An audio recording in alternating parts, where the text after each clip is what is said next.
when you walk through a storm, hold your head up high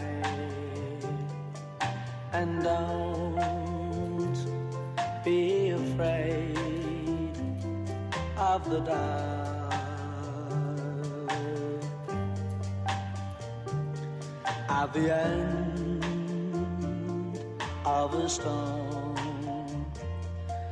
there's a golden sky and the sweet silver sound of a lark.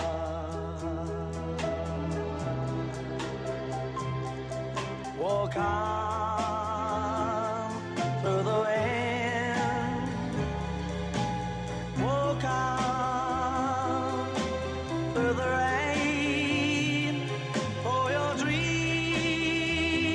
be tossed and blown.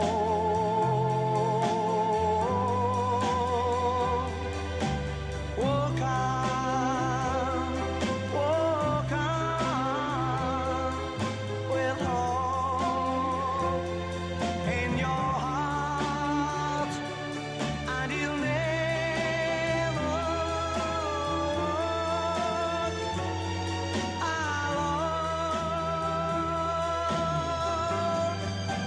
You'll never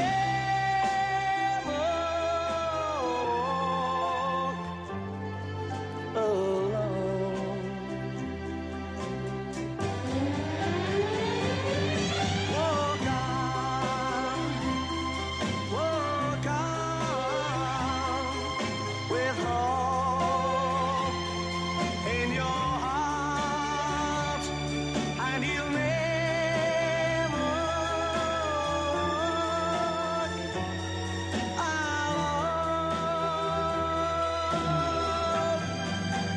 You'll never walk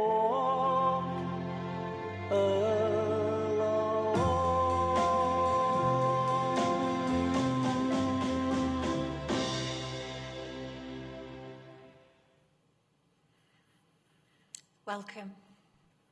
We've come together today with great sadness and love to farewell Violet Tamar Maud Elbourne, better known to everyone simply as Vi. Today we will honour her memory, give support to each other, and in the best way that we can right now, celebrate her life. A special welcome to those of you who are watching via the live streaming or viewing the recording later on. It's good to know that you're here with us and that nobody need miss out on this important goodbye. As you all know, Vi had firm opinions, a strong faith, and was extremely organised. She sat down with Judy 10 years ago or more, and together they planned today's funeral in great detail. Various texts and readings were selected, speakers were chosen, a eulogy and tributes written, the venue for the refreshments chosen, and even a request made to record the proceedings. Almost the only thing missing was the date. And also, she didn't plan for a pandemic.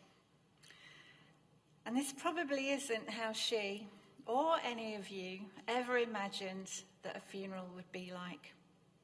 We've got the restrictions on guests, the hand sanitizer, the spacing, not being able to hug and kiss or shake hands, watching from a distance on the live stream, watching a recording later on.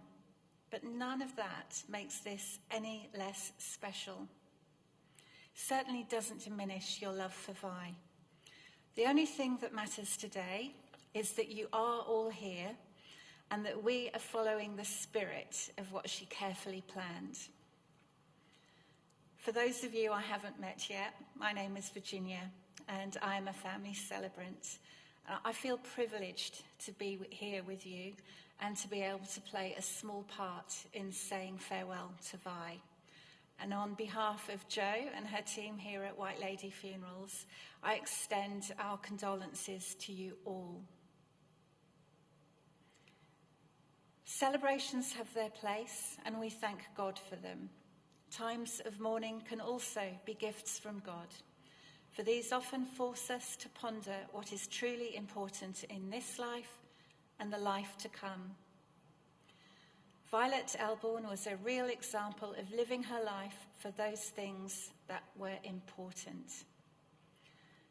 Today, we're going to remind ourselves about a loving, kind, understanding, bright and cheerful mother, nana, and friend, a lady who led by example, who made the best of the circumstances she was given, and who would do anything for anyone.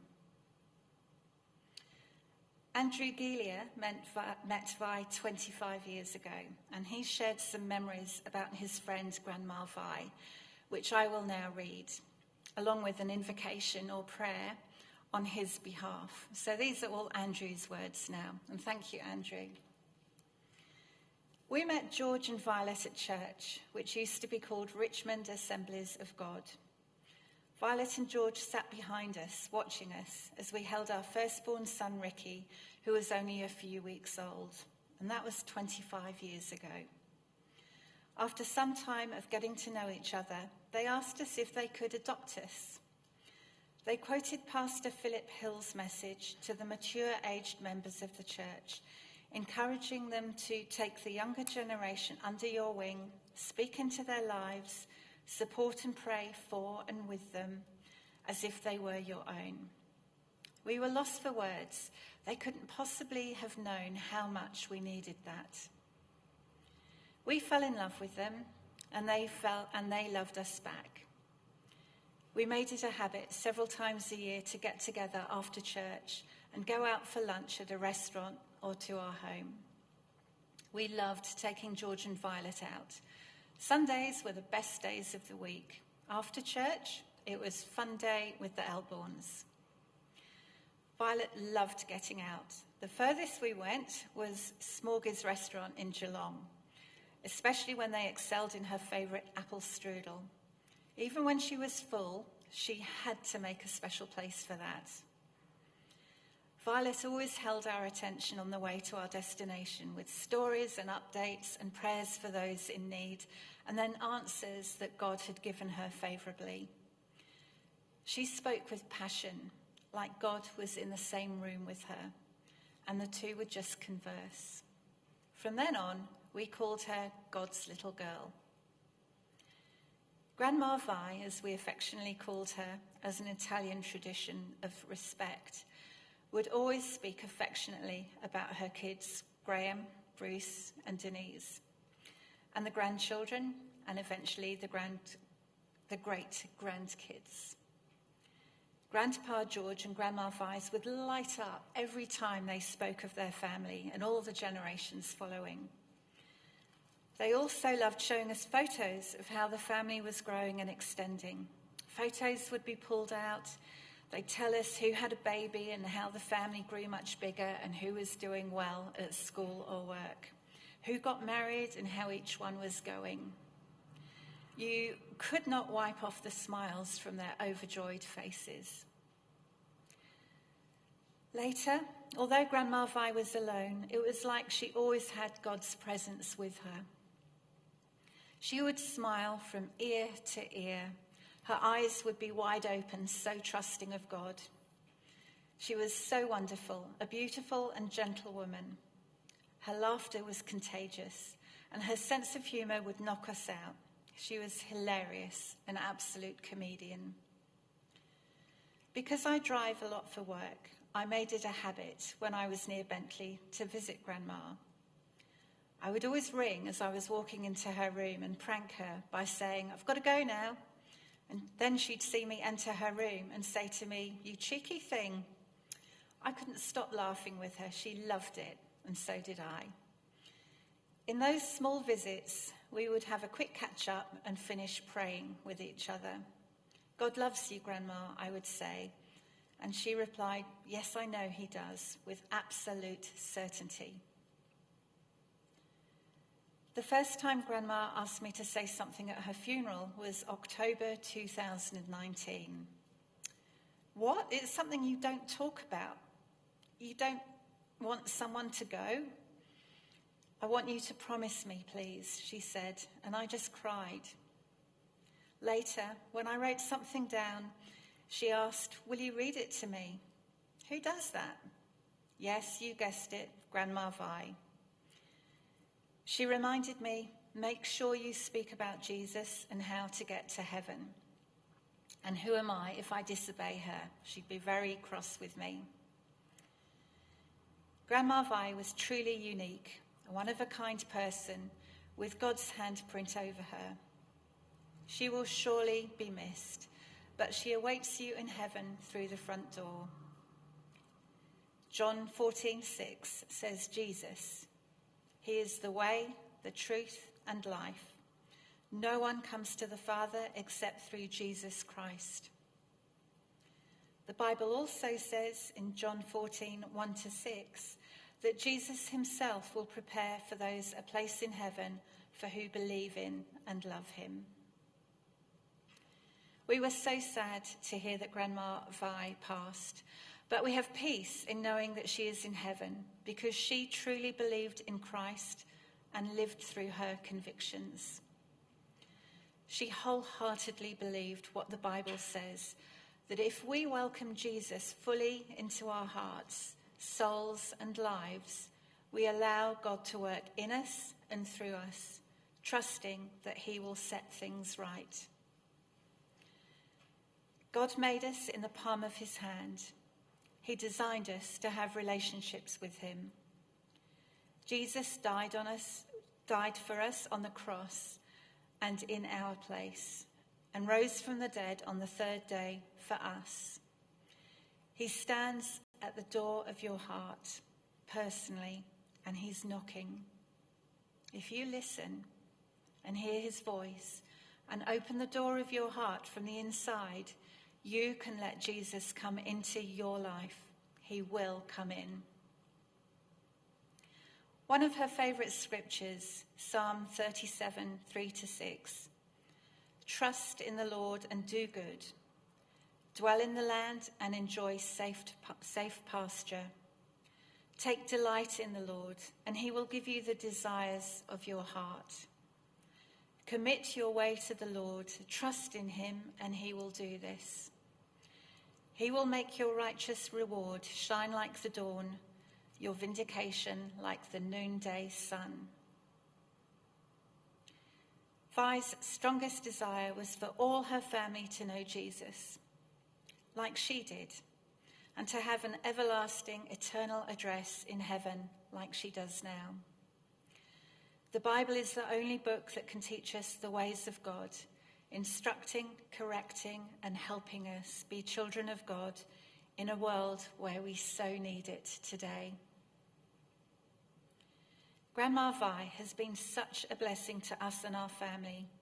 The honour of knowing her, sharing quality time, and making memories together is something that we will each cherish. While she is no longer with us, her memory will live on. God bless you all from Lucy, Andrew, Ricky, and Rebecca Gelia. And now let us pray. Father in heaven, we praise your name for all who have finished this life loving and trusting you, for the example of their lives, the life and grace you gave them, and the peace in which they rest. We thank you today for your child Violet and for all that you did through her. Meet us in our sadness and fill our hearts with praise and thanksgiving for her wonderful life. Amen. Bruce told me about seeing Vi the day before she died. Her body was worn out and she was sleepy, drifting in and out of consciousness. You don't have to worry, Bruce assured her. The Lord has prepared a place for you. You'll be able to see without glasses, hear without hearing aids, and run and skip and do whatever you want to do. Vi's faith was strong, and she believed she was going back to her Maker. She selected this reading from John 14, verses 1 to 4, to be read today. Do not let your hearts be troubled. Trust in God, trust also in me. In my Father's house are many rooms. If it were not so, I would have told you. I am going there to prepare a place for you. And if I go and prepare a place for you, I will come back and take you to be with me, that you also may be where I am. All of you know the way to the place where I am going. I'd now like to invite Lisa to come forward and read the eulogy.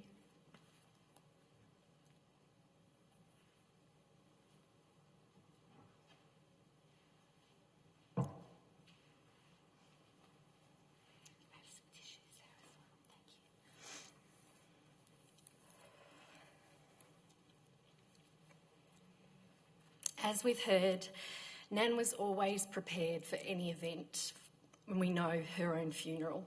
Over 10 years ago, she rang me and asked me if I would do her eulogy. She said the kids would be too upset. Can I do it? I said, of course I will, but Nan, I'll be upset too. She told me I'd be fine. On my next visit, she presented me with a copy of the eulogy and told me to have a read. I asked her if I could add to it, and she said, of course, but I want to see it first. She didn't get that chance, but I know she'd be okay with what I'm going to say today. Nan's life spanned 102 years. She'd seen so much in that time, had lived through wars, the Depression, the invention of electricity, the fridge and TV, things that I've never had to live without. The stories of her life were fascinating. In 2018, Nan turned 100 years old. What an event that was. We celebrated with a big party, and she proudly showed off the letter from the Queen and loved seeing so many friends and family that had come to celebrate her life. My cousin Kelly and I had starring roles with everyone singing happy birthday to us too. Nan held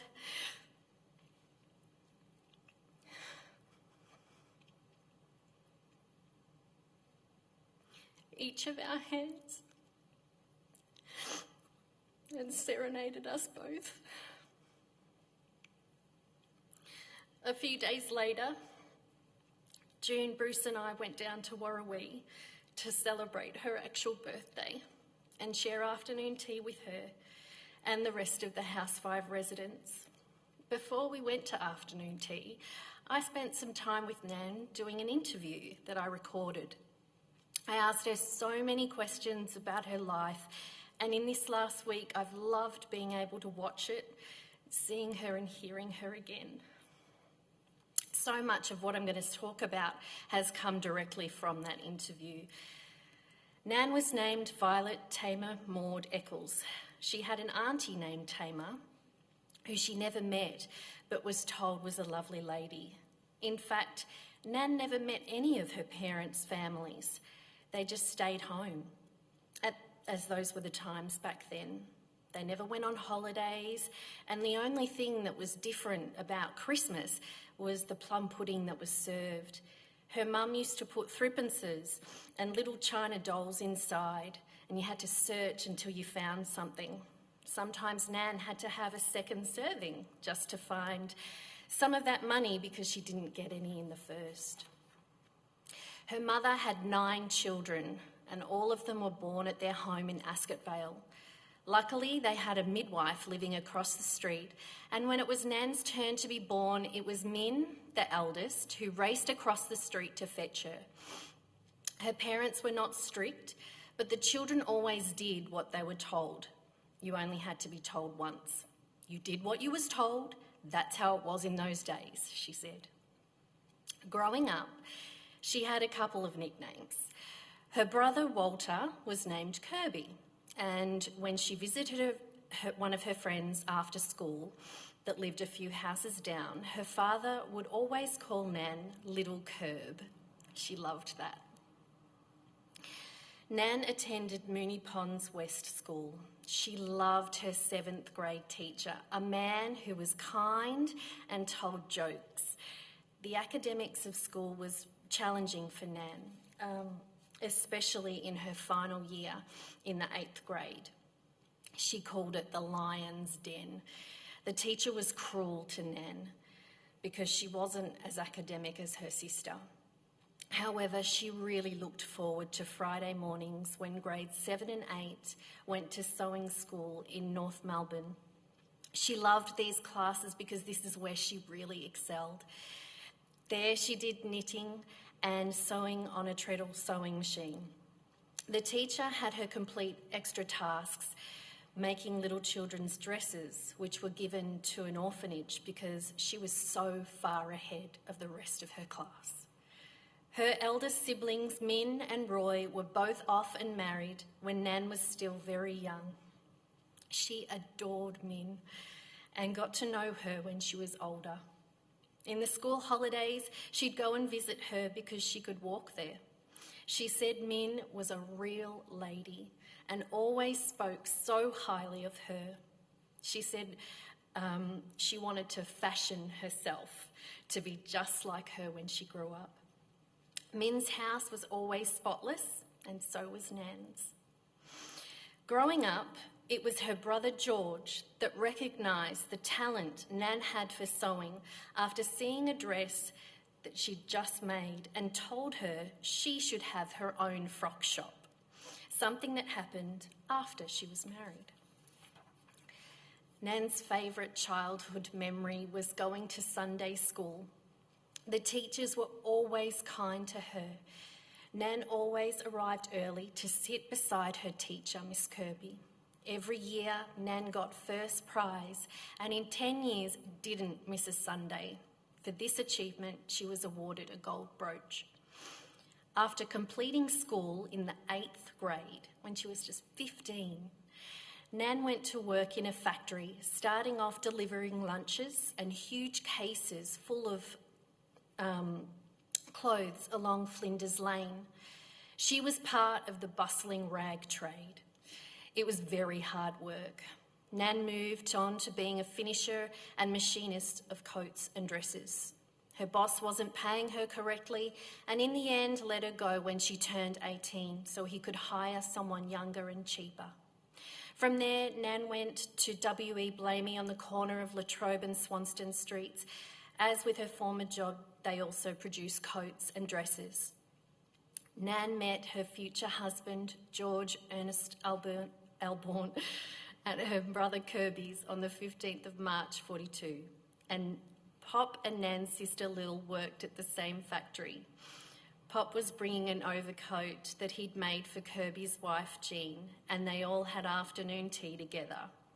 He didn't have a girlfriend and she didn't have a boyfriend, so it was meant to be. Later that week, Nan and Pop went to the pictures at the Regent Theatre in the city, and her eyes light up every time she says that, the Regent Theatre. When she saw him, she said he was a jolly good dish and his clothing was immaculate.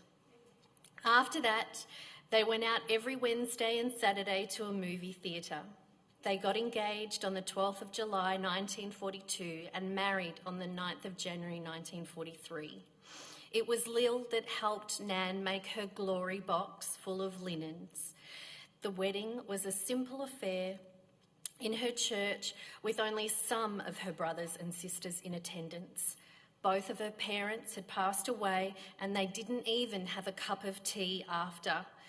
Nan chuckled, remembering how when they left the church, the guests waited outside and Pop's mother came up to him and threw her arms around him saying, "Oh, my boy, my boy!" Nan was not impressed. And that's exactly how she told it too.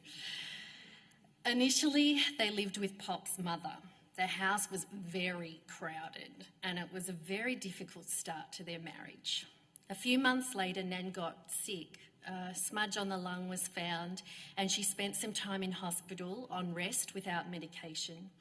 During that time, Pop continued living at his mother's, and full recovery took quite some time. They were told to wait 6 years before starting a family. She couldn't work for a long while after the illness because she was too sick. Nan and Pop started building a house in Smith Street, Alphington, in 1948, and the twins were born the following year. Bruce and Graham arrived, an absolute joy, but very hard work. There was no washing machines, no dishwasher, and no refrigeration, but the twins had each other for company and didn't need anything else. The family lived there until 1956 when they moved to the shop on Glen Huntley Road in Caulfield South. Nan enjoyed doing the sewing, but the business was poor and didn't cover the rent. They walked away from the shop in 1960, and over the years it's been many things, including a brothel. Nan joked that they made more money there than she ever did when she had the dress shop. They probably did that in a week. Nan and Pop shifted to Bakara Road, Caulfield South, when they left the shop. My mother Denise was born the following year, another beautiful blessing. Nan worked from home, making intricate dresses because the other workers from Pop's factory refused to do them. Nan had a very close relationship with her Lord, something that she was most thankful for. She faithfully taught religious education to South Caulfield State School for 9 years, but had to retire on doctor's orders due to unstable health. Nan was also a helper at Girls' Club at Bamborough Road Church of Christ. She knitted knee rugs for nursing homes and charities, also helped numerous friends with their knitting and crochet handiwork, and in later years knitted beanies for premature babies. Nan's greatest love in sewing was doing wedding orders. Over the years, Nan did brides and bridesmaids' gowns and dresses for so many family members, including her sister Lily's wedding dress and coat, 2 bridesmaids' gowns for brother Huey's wedding, Huey's wife Edna's going away outfit, wedding gowns for nieces Marsha and Judy, Marsha's bridesmaid's gown for another niece Annette, evening wear for nieces Margaret and Leah, wedding gowns for daughter-in-law June and daughter Denise. Nan took out first prize, the blue ribbon, in 1976 at the Royal Melbourne Show for June's wedding dress. It was so spectacular that it made the newspaper. Nan loved the garden and delighted in planting pieces given to her from others. She often had them sitting on the windowsill in a glass, waiting for them to sprout before planting. Nan shared bits of her garden with many family and friends. Nan was also amazing in the kitchen. I can't think of Nan without remembering her cream sponges.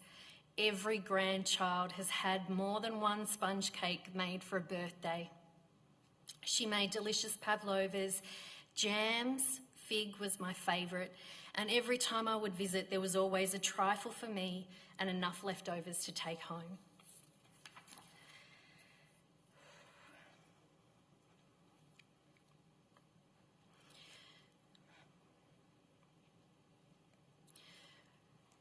There's no denying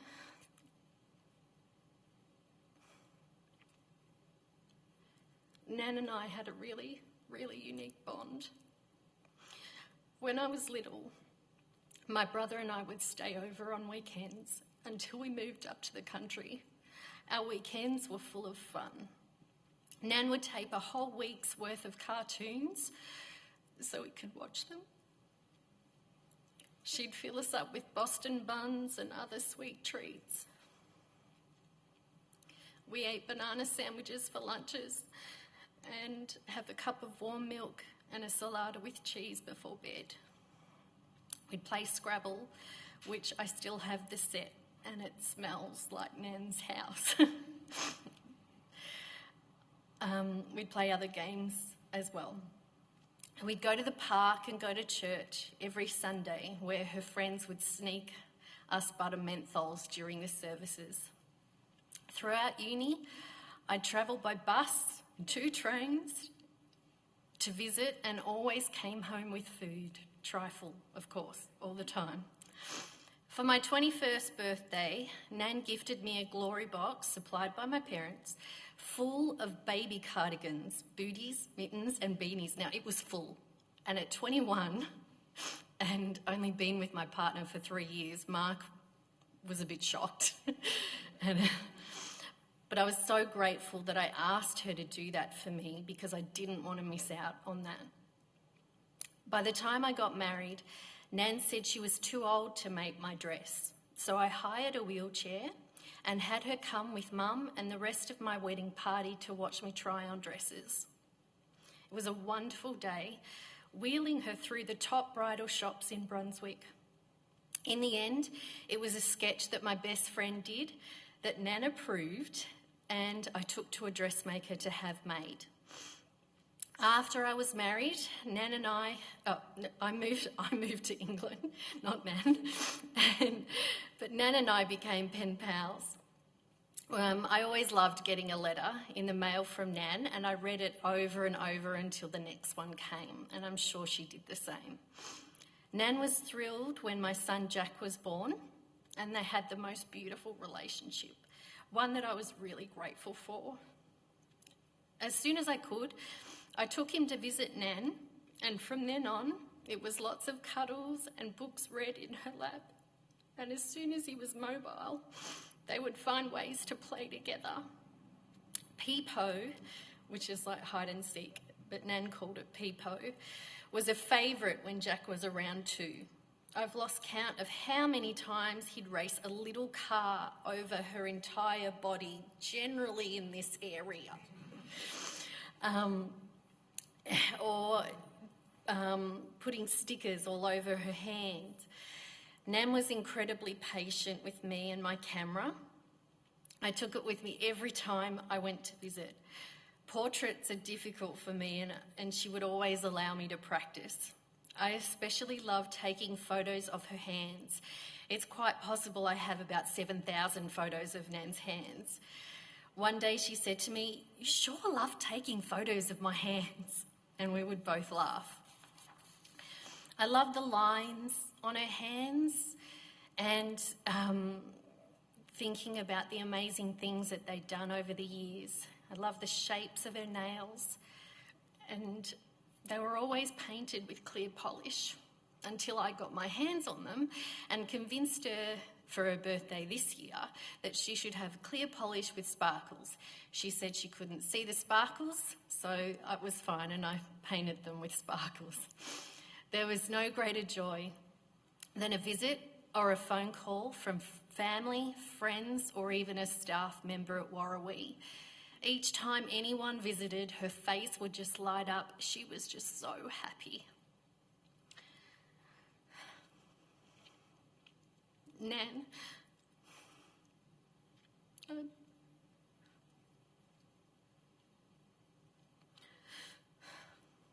I'm so grateful for your love, your kindness and your laughter.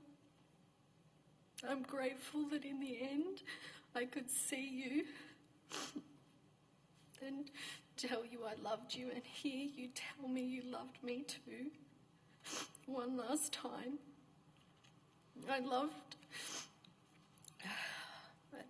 that.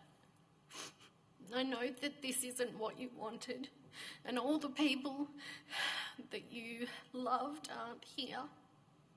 Much like your wedding, we can't have a cup of tea afterwards, but I promise we'll get together again when we're allowed to and celebrate you the way that you deserve. We will miss you, Nan. Jack says that you are happy in heaven, running all over the place, and I hope that's what you're doing. I love you.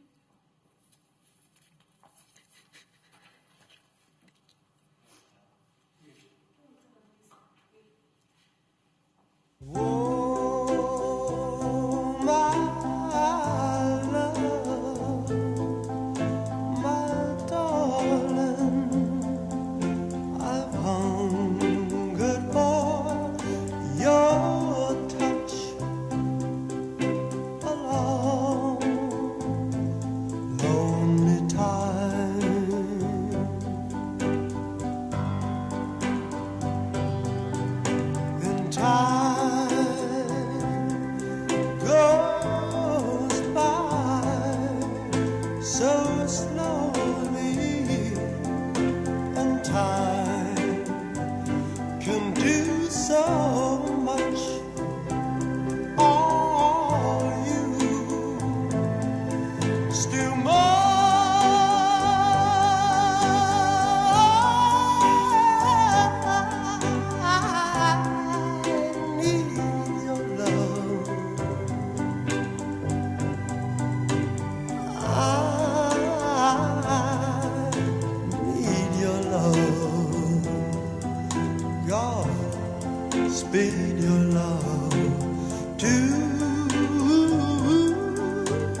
to the sea, to the open arms of the sea.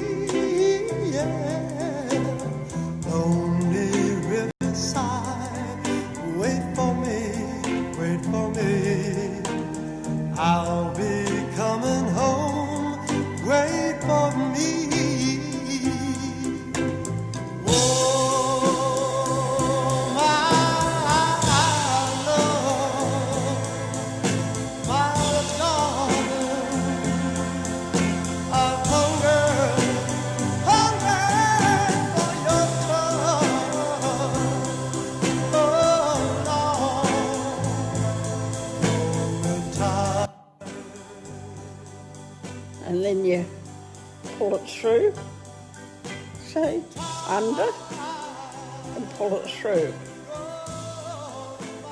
see? So slowly, and time can do so much. Are you still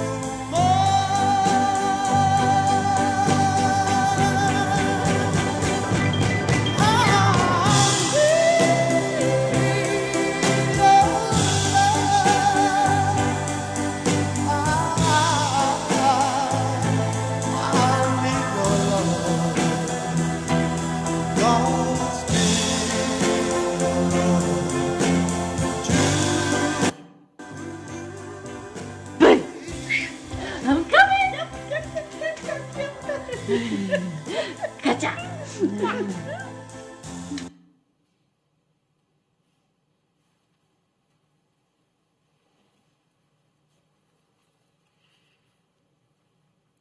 Wasn't that beautiful?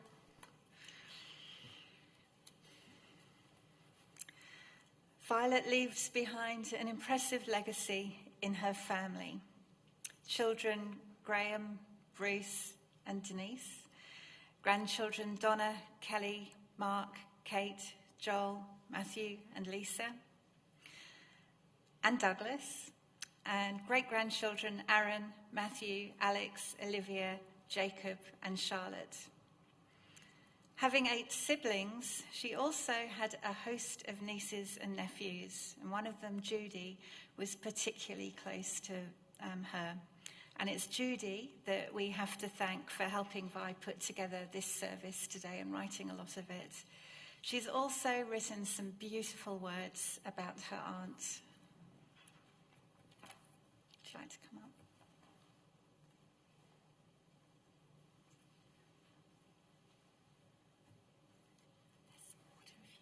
Thank you.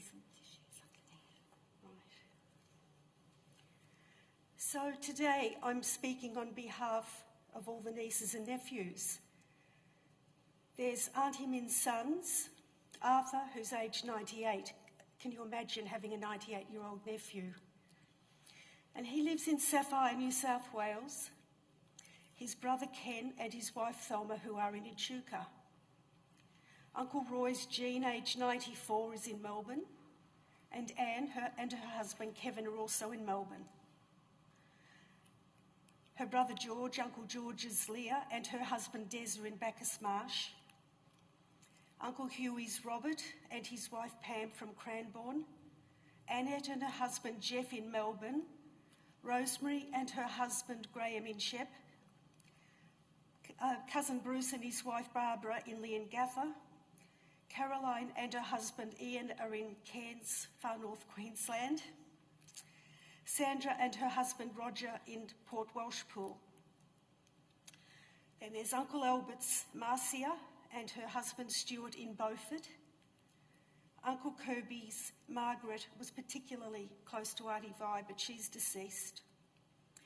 Then there was my mum Lily, so there's me. And Uncle Norm's girls Lorraine and her husband Jeff are in Ballarat. And her husband Ian in Wendouree. Joyce in Mount Egerton, and Robin and her husband Trevor are in Tasmania. So on behalf of all of them who obviously can't be here today, on the surface, Auntie Vi would not impress many as an extraordinary person. She was a loving wife, mother, grandmother, and great-grandmother, a capable homemaker, and a good and kind soul. But beneath her mortal cover, Auntie Vi was truly remarkable in many ways.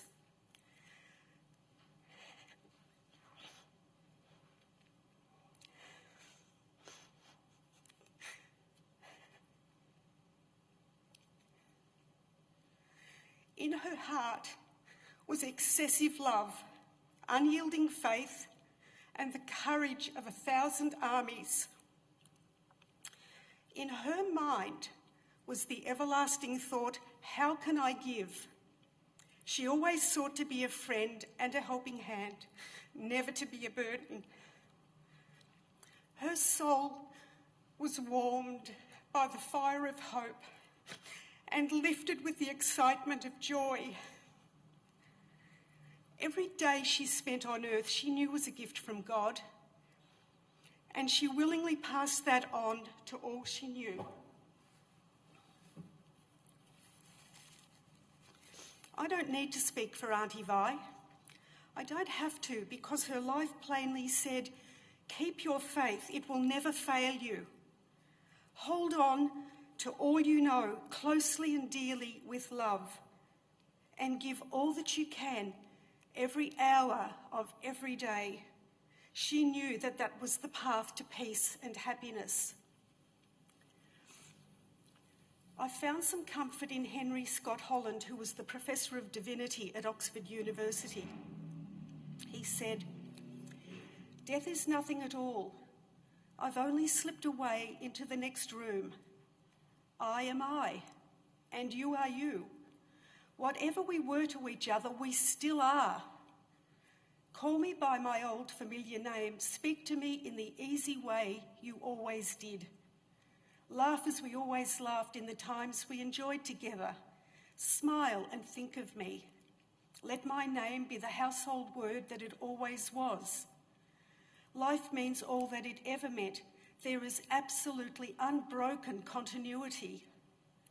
Why should I be out of mind? Because I'm out of sight. I'm waiting for you, for an interval, somewhere near, just around the corner. All is well." We all loved Auntie Vi and will miss her, but she will always be in our minds and hearts, and in time we will adjust to the new normal without her here.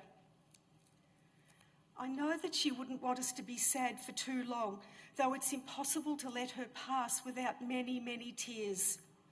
But please, pledge with me today, because I know she would want it this way.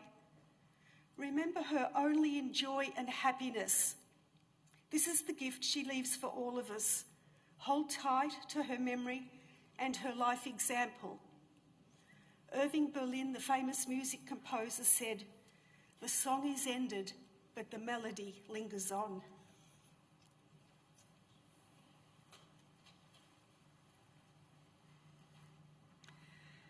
Thank you, Judy. Now we're going to enjoy some more pictures of Vi, but before we do, I'm going to read a short poem which echoes Judy's last line, while the white ladies bring you each a glass so that we can raise a toast. The tide recedes, but leaves behind bright seashells on the sand. The sun goes down, but gentle warmth still lingers on the land. The music stops, and yet it lingers on in sweet refrain. For every joy that passes, something beautiful remains. Now, this was another thing that Vi didn't plan for in her funeral, but this was June and Bruce's idea, and it's a lovely idea.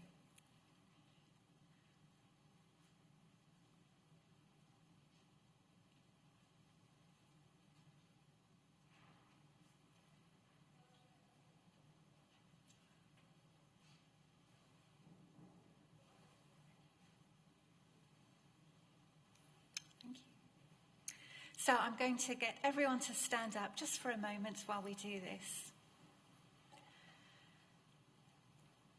And Judy asked us to make a pledge with her today, to remember Vi only in joy and happiness.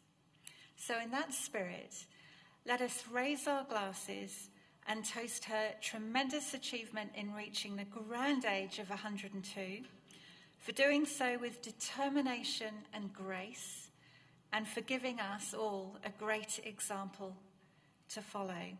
So to Vi, in joy and happiness. In joy and happiness. And maybe if you'd all like to turn around, we'll do it again so that everyone watching can see. So there's a camera just up there to the left. So we'll say to Vi, in joy and happiness.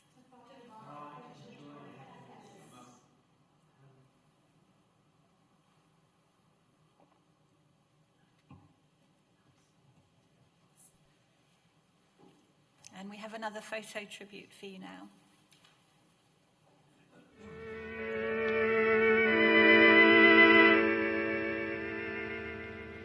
Let's say goodbye with a smile, dear, just for a while, dear, we must part. Don't let this parting upset you, I'll not forget you, sweetheart. We'll meet again, don't know where, don't know when, but I know we'll meet again some sunny day. Keep smiling through, just like you always do, till the blue skies chase those dark clouds far away. And I will just say hello to the folks that you know. Tell them you won't be long. They'll be happy to know that as I saw you go, you were singing this song. We'll meet again, don't know where, don't know when, but I know we'll meet again some sunny day.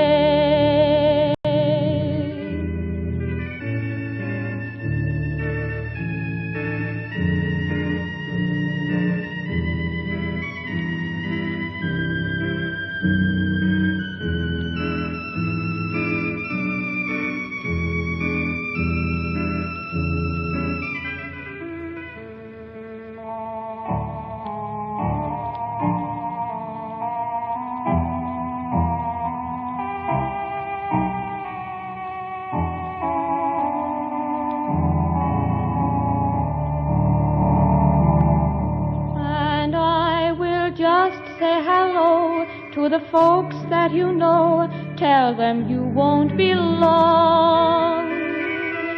They'll be happy to know that as I saw you go, you were singing this song. We'll meet again, don't know where, don't know when, but I know we'll meet again some sunny day.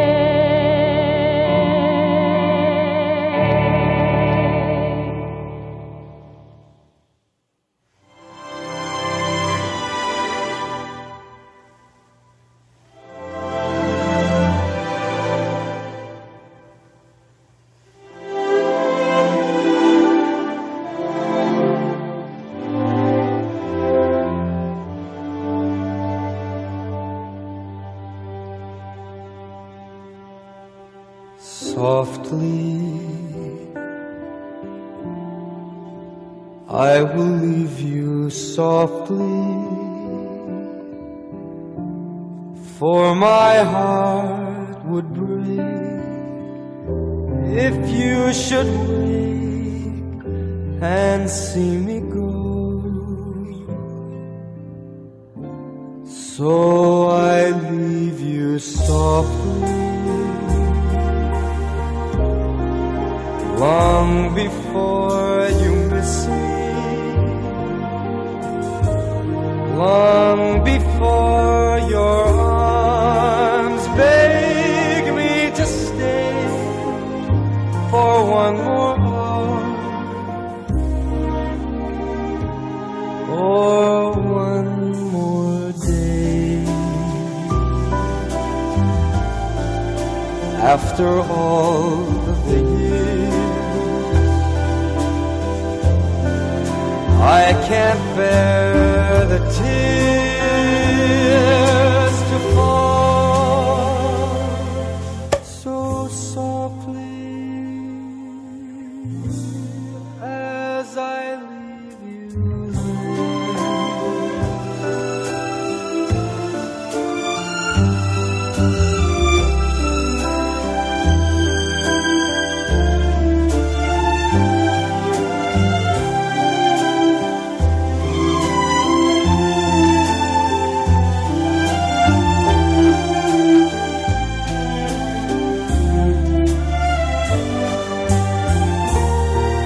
softly, long before you kiss me, long before your arms can make me stay for one more hour or one more day. After all the years,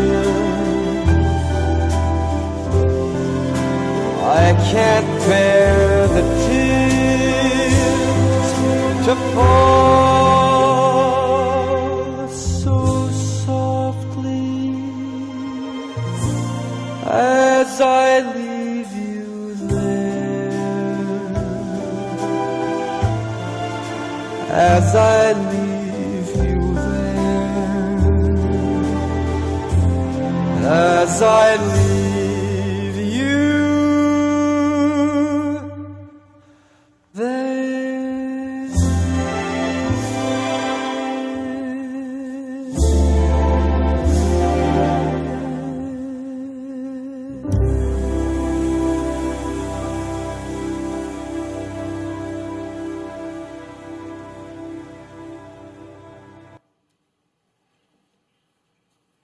I think we should give that a round of applause. Wasn't it beautiful? Yeah. Now, Vi had a poem stuck on her fridge for many years, and Joel is now going to come up and read it for us.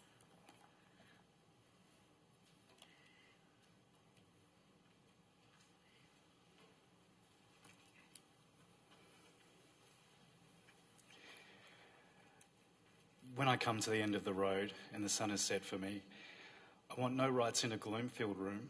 Why cry for a soul set free? Miss me a little but not for long, and not with your head bowed low. Remember the love that once we shared. Miss me but let me go. For this is a journey we all must take, and each must go alone. It's all part of the master plan. A step on the road to home. When you are lonely and sick at heart, go to the friends we know. Laugh at all the things we used to do. Miss me, but let me go.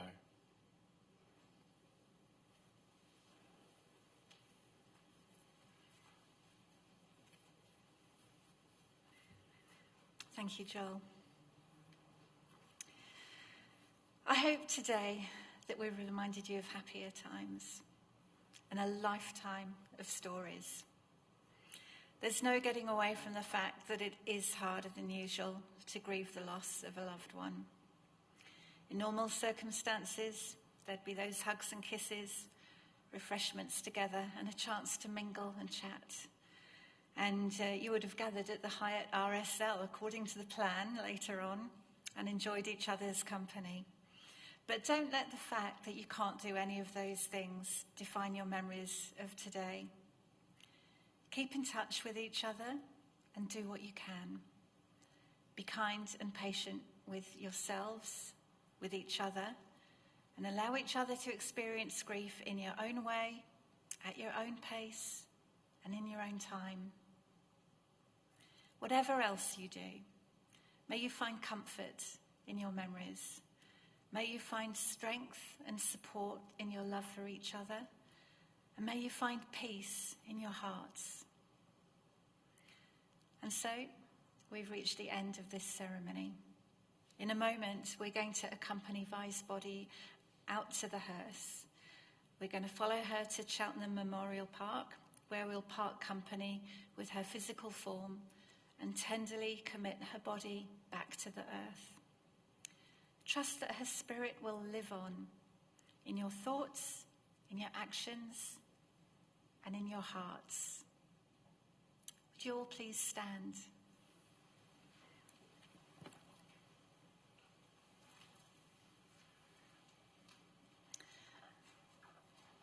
I'm going to finish with Psalm 121, which was chosen by Vi. May the Lord hold you in the palm of his hand. May you allow him to mould you into what he wants you to be. May you joyfully fill the role he has given you and feel peace in your soul. The Lord will keep you from all harm. He will watch over your life. The Lord will watch over your coming and going, both now and forevermore. If I should stay, I would only be in your way. So I'll go, but I know I'll think of you every step of the way.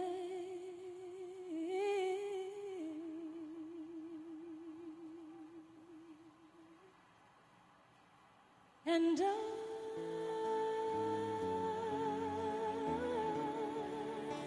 will always love you. Will always love you.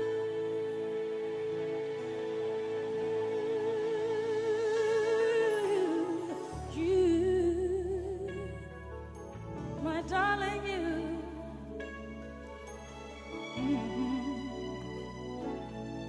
Bittersweet memories, that is all I'm taking with me. So goodbye, please don't cry. We both know I'm not what you need.